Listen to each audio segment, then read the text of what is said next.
didn't win World War II. It was the Germans. I mean, it was the Russians.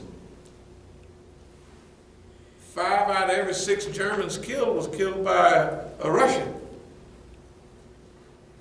Right? Stalingrad, the Eastern Front, was where the Hitler messed up bad. Right? Of course, don't nobody know 27 million Russians died in that thing. They always telling us about 6 million Jews. What about 27 million real, live, breathing people? Not an imaginary number. Okay, so I'm going to move toward a close with that.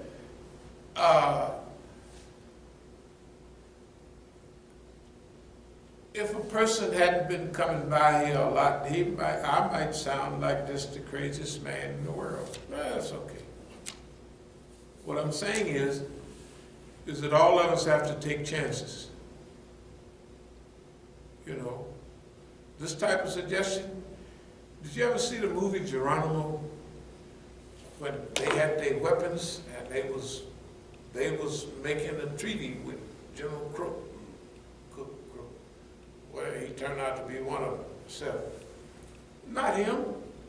He was probably serious. But when they went back to Congress and come back, they put them all on the train.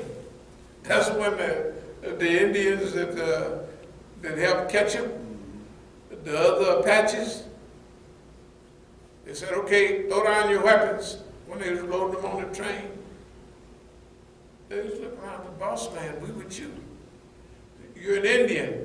Throw down your weapons and get on the train. So they took desert Indians and sent them to Florida.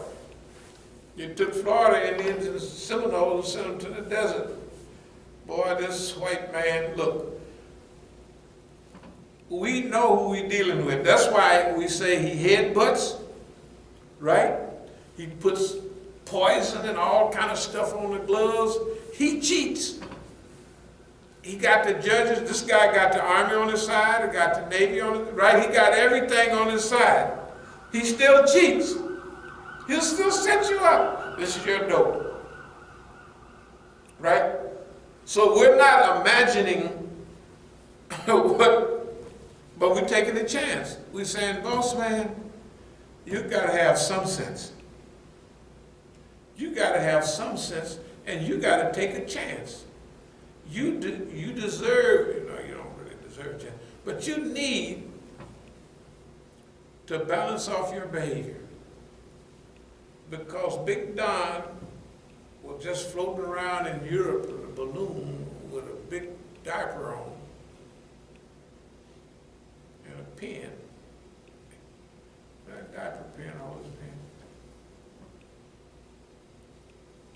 America is not what it used to be. And it's going down. You may get a little reprieve from oil and stuff like that. But boss man, you're like every other empire, right? They had plans too to stay. The Romans had plans to stick around. The Greeks had plans to stay. The British had plans to stay. The sun never set on the British Empire. 60 years ago. 7 years. Yeah, 65 years ago. The sun never set on the British Empire. Wherever the sun was shining, some of it belonged to Great Britain. Now, like Malcolm said, the sun never shines on it because it's just over UK over there and it's foggy. You know what I mean, so he's making a joke about it. This is what we have to say, dear believers. All our calculations and statements have been basically correct over the years.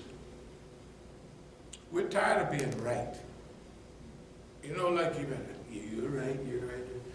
Well, look, we don't want to be right. We want to, the cycle of development, subversion, diversion, and all that, encirclement and suppression. We're saying if we have to, we'll do it again. But why waste all this time? Because they don't have that much time. So we would like for you, boss man, stay out of our business. That's all. Take a chance. Hell, if we start getting out of line, just shoot us. That's all you got. Ain't nobody gonna say you shot that nigga. What? That's terrible. You think somebody gonna say that? And they done showed you on the thing as a African militant. Who they gonna put in jail? They ain't gonna do nothing. So if we get out of line and we don't keep our agreement, just pull the trigger. You can have the sheriff do it with a uniform on. How many people, do our black people get shot every day in America? The guys wearing a uniform. Out of 1,000 people get shot, they might send one to court, maybe. And he don't get no whole lot of time. So the police know they can shoot you. And this is what we're saying too. That we already know what you can do in bad stuff. So we don't keep our part of the deal, just send us to the happy hunting ground if you can. That's all. The last thing, last chance, that's for him. This is the last chance. Okay. Just a few other things. People like Venezuela and Colombia and all that. This won't take no time.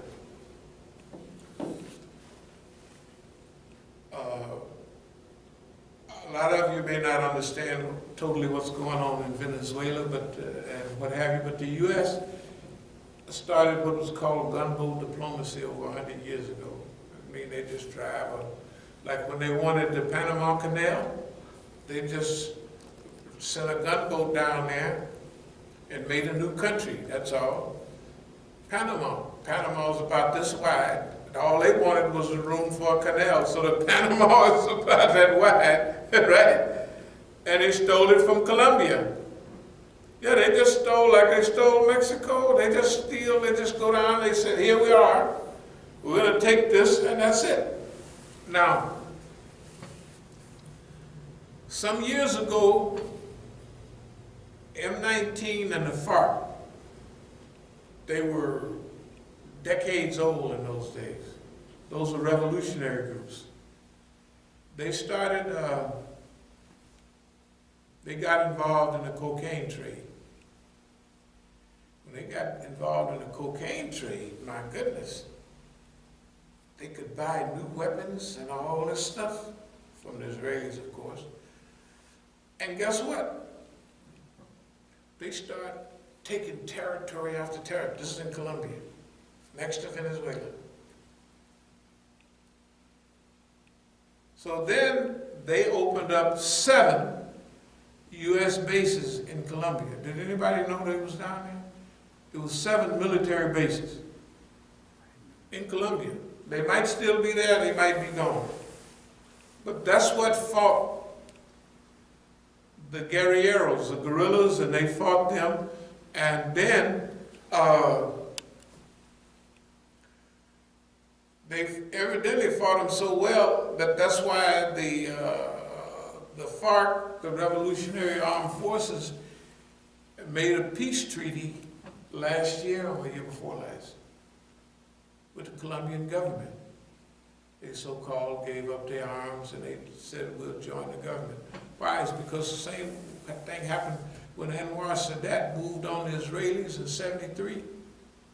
Before he chopped their head off, the U.S. came in and said, you one more step and we'll blow your behind out of the water.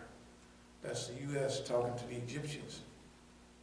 So the Egyptians had to fold. Sadat said the United States hold 99% of the cards. Right?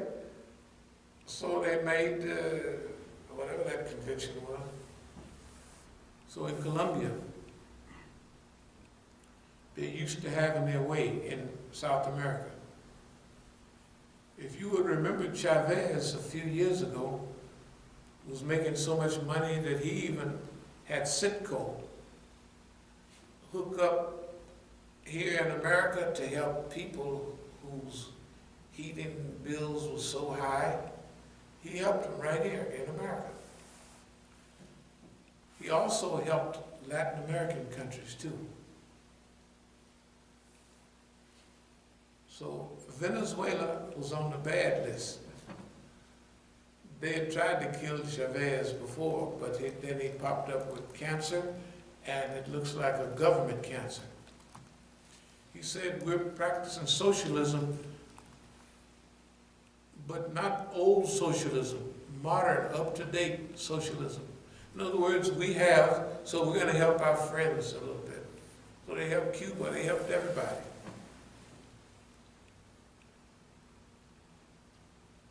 There was a book a couple of years ago about how Latin America got rid of the U.S. and prospered. But in the last 3 years, you've had the big countries, we've had to, of course, Venezuela's under the gun, but Colombia succumbed to U.S. pressure because the U.S. had went down there to protect their dope. Remember, the U.S. is a dope dealer. So it just like the mafia would send some people in to protect, you're now getting too big that you're interfering with our dope trade. So we're going to finish you up. That's exactly what they did in Colombia. Okay, because they had their setup going. You notice in Brazil, the socialist government there started having all the trouble and everything, and all of a sudden, the brothers in jail couldn't run again, and they brought a right-wing dictator, whatever they want. Right. So they're bringing all of that back. They're bringing all of that back. Honduras. That's why the Bolivarian Revolution in Venezuela is so serious. 90% of the stuff you see, they don't have this, they don't have that. That's not true. Venezuela's, actually I used to live in Caracas, and I used to visit all over Venezuela. When I was on vacation from Colombia next door, I could go to Venezuela and just get around. So I lived in Venezuela. You know, so I began to understand a little bit about the Bolivarian Revolution, Simón Bolívar. This guy's idea, anybody ever hear in history about Gran Colombia? Gran Colombia, that was Venezuela, that was Colombia, that was Peru, that was Ecuador, and there's one more, 6 countries down there. When they divided from Spain, Simón Bolívar was not interested in only Venezuela. When they came to Colombia, they was trying to get Santander. In fact, there's a province called Santander. I realize why. In Colombia. And the troops, some of the troops said, we're not going to go any further. Or Santander told his troops, we're not going to go any further because this river is a border. He said, it's un rio. No es un frontera. It's not a frontier. It's not a border. It's a river. He was telling them that all of this show down here, can you imagine? They could have fought Spain and anybody. They had that Gran Colombia for a while, but the people fought against it. The British and all the people who was playing like they was helping them fought against the Bolivarian Revolution because the one thing, they wouldn't give the British the right to print their currency. So the British said, well, you know, we helped you a little bit. They said, yeah, but you helped us to get free. Another thing about Simón Bolívar that we never knew. Half of the people liberated, he was a slave owner, big farm, fighting for the liberation of slaves. That was Simon Bolivar. That's why Hugo Chavez and now Maduro, they claim, of course, Simon Bolivar died a young man, 1830, of pneumonia, but it might not have been pneumonia. It might have been the British flu or something. Sit down there and killed him. Here's the point. All people at one time or another have to fight for their true freedom and liberation. We're sitting here in a masjid, and you would think that, well, we don't have no influence, no friends, no nothing. That's not true. The ideas that we have are current almost all over the world. Everybody wants their own freedom. They want to build their own house, and they want to live in their own house. They don't want other people to tell them basically what to do. And the vision that they have for a future, if you were to ask the people around the world, what picture, what type of earth would you like to live on? I bet you 85% of the people would say the same thing. Within reason. What type of system would we have? We would like to have this kind of system. I bet you 85% of the people, 85% of what they say would probably be the same. You see what I mean? Of what the human being wants. So, what I'm trying to say is, we're part of a global movement. Everything that we wrote about has all basically come true. So we are re-Africanization of the Islamic movement in North America, the de-Israelization of the Islamic movement, all of that is a true fact. So that's what we're reaching out to the people to be a part of. And in the future, we will begin to do those news items very soon that stick to the point a little bit closer. But we wanted to let the people know how we fit into this Christ Church, how we fit into New Zealand, how we fit into this pharaonic division that they try to spread, the meanness, the hatred of black people and white people, of these people and that people. We're against it, and we're going to fight against it all our lives, whatever time we have left. And we reach out to all the rest of the people to join us in that. If you fight, if you're white and you fight against somebody that's black or a person of color, you don't have good sense. That's the first thing. If you're black and you, or Muslim, and you get afraid that we have to fear going to the masjid, or we have to fear this, or we have to fear that, then you've made a mistake. You've made a mistake. That's all we're saying. We're saying utopia means a good place. It don't mean no heavenly place. It means a good place. That's what it means in Greek. Utopia, a good place. So if we can make America and the world a good place, we've done our job. Not a perfect place, but a good place. That's all we want to do. Are there any questions or comments about anything that was said? Any questions or any comments? If not, we thank you very much for attending today, and alhamdulillah rabbil alameen. As-salamu alaykum wa rahmatullahi wa barakatuh.